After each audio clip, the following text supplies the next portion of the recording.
Qin Yichen sangat tidak berdaya ketika dia mengetahui bahwa keluarga Kekaisaran Kabut Air memiliki musuh seperti keluarga Kekaisaran Qian, dan bahwa dia mampu menjadikan mereka lebih ganas sebagai musuh. Namun, ini adalah akhirnya dan dia tidak mundur. Insiden di mana dia dan Lei Yunyu mewakili keluarga Kekaisaran Kabut Air telah menyebar di kedai minuman. Kemampuan untuk memecahkannya dengan api merah pasti sudah lama mendapat angin. Selain itu, api merah pecah dan memperingatkan di masa depan, yang menunjukkan bahwa, dalam pikirannya, dia tidak berniat memberi mereka kesempatan untuk menjelaskan. Di Huang Jitian, dia pasti akan mengambil dirinya sendiri untuk membunuh ayam untuk memperingatkan monyet. Pada saat ini, Qin Yichen akhirnya mengerti, dan Sui Jinglong tidak nyaman dengan mereka. Saya khawatir mereka sengaja membiarkan diri mereka mati. Meskipun kejahatan ekstrimnya cukup sebanding dengan raksasa puncak, tetapi masih ada celah tertentu dibandingkan dengan orang-orang ganas yang dapat melihat 10.000 benua etnis ke dalam beberapa benua pertama. Dalam beberapa hari berikutnya, Qin Yichen tidak memiliki mood untuk keluar dan memeriksa berita lagi. Tetapi dia pensiun di kamar sepanjang hari. Tuan Muda Qin, saatnya untuk memulai. Seketika, beberapa hari berlalu, dan segera tibalah hari ketika Huang Jitian hendak membuka, dan Suang Kui datang ke pintu Qin Yichen dan memanggil dengan lembut. Hai. Dengan suara, pintu yang tertutup terbuka, dan siluet ramping keluar darinya. Qin Yichen hari ini, mengenakan jubah putih dan rambut hitam pendek, membuat wajah berkontur tajam terlihat lebih tegas. Tubuhnya berdiri tegak seperti pistol, meski menahan aura, dari tubuhnya di tengah, masih ada infiltrasi samar yang tidak bisa disembunyikan. Hampir bersamaan dengan munculnya Qin Yichen, sebuah bayangan indah keluar dari ruangan di sebelahnya. Rambut perak panjang dari bayangan indah itu jatuh ke pinggang yang ramping. Penampilannya yang halus tampak seperti porselen. Sangat cantik, mau tidak mau memanjakan diri di dalamnya. Melihat sisi Lei Yunyu, Qin Yichen tidak bisa membantu tetapi menelan ludah dan berkata. Melihat pinggang tipis yang dicengkeram Ying-Ying, dia sepertinya mengingat adegan ketika mereka memiliki banyak kontak dekat. Bajingan, di mana kamu melihat? Tampaknya merasakan ekspresi kuat di mata Qin Yichen, dan wajah cantik Lei Yunyu merah, dia memarahi. Jika hanya dua orang yang sendirian, dia tidak akan keberatan dengan pandangan yang terakhir. Tetapi masih ada orang luar di sini.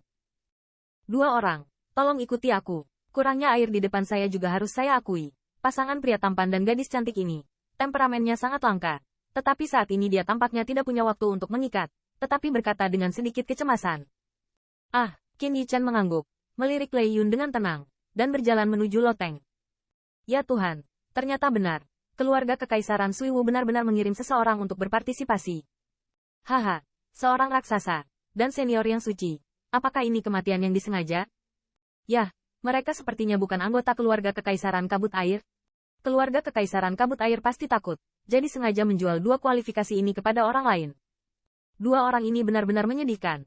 Mereka pasti telah membayar banyak uang dan akhirnya membeli dua nyawa. Dari loteng, kedua orang itu tiba-tiba merasakan jalur mata aneh diproyeksikan, jalur suara bisikan, dan itu berdering dari jalan di kejauhan. Namun, Qin Yichen tidak terlalu memperhatikan hal ini. Dia melirik dengan santai dan kemudian mengikuti Sui Suangqiu. Tuan Muda Qin, ayo pergi ke Pavilion Meteor. Arah yang dilalui Sui Suangqiu bukanlah jalan-jalan itu, tetapi arah di belakang loteng kabut air keluarga Kekaisaran, yang lebih dekat ke pusat meteorologi kota Tian. Dalam hal ini, Qin Yichen II tidak memiliki pendapat apapun.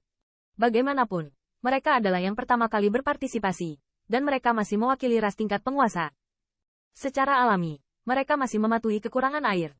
Setelah beberapa saat, Suangku akhirnya berhenti di depan area paling tengah kota Tian. Qin Yichen juga melihat ke atas dan melihat ke depan, hanya untuk melihat bahwa ada loteng kuning kemasan yang diam-diam berdiri di sana. Loteng ini berbentuk aneh dan diam-diam dipenuhi dengan perubahan. Saat ini, dari segala arah, banyak siluet terlihat datang ke sini.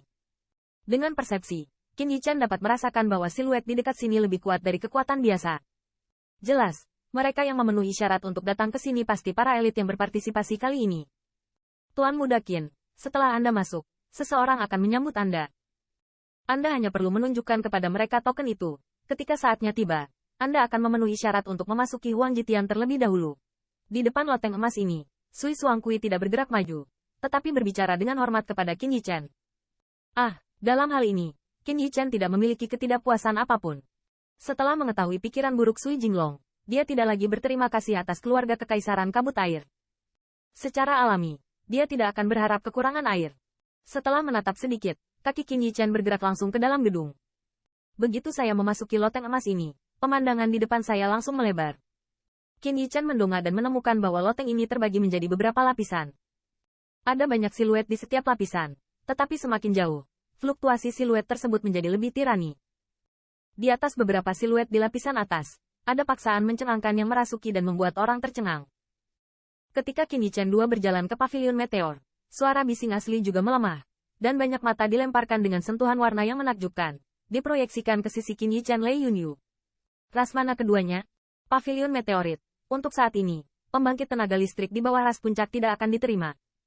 Sebuah suara lembut terdengar di sebelah Qin Yichen berdua, dan sepertinya terasa luar biasa dari gadis-gadis tampan dan cantik, dan suaranya terdengar cukup sopan. Qin Yichen melihat ke samping dan melihat seorang pelayan dengan pita emas di pinggangnya, memandang dirinya sendiri dengan senyum manis. Saat ini, dia hanya tahu mengapa begitu banyak orang yang tidak datang ke sini. Ternyata masih ada syarat untuk masuk ke Meteor Pavilion. 2 orang dewasa, jika Anda tidak ingin memberitahu saya identitas Anda, silakan kembali ke kota dan tunggu. Menurut aturan Huang Jitian, Anda harus menunggu mereka masuk sebelum Anda dapat memasuki Huang Jitian. Ketika dia tidak melihat Qin Yichen sama sekali, dia segera mengungkapkan identitasnya, dan ada sedikit keraguan di mata pelayan itu, dan suara lembut keluar dari mulutnya. Apakah Huang Jitian datang dari sini? Mata Qin Yichen sedikit membeku, dan segera, dia tidak lagi berbicara. Telapak tangannya, sebuah tanda muncul di tangannya.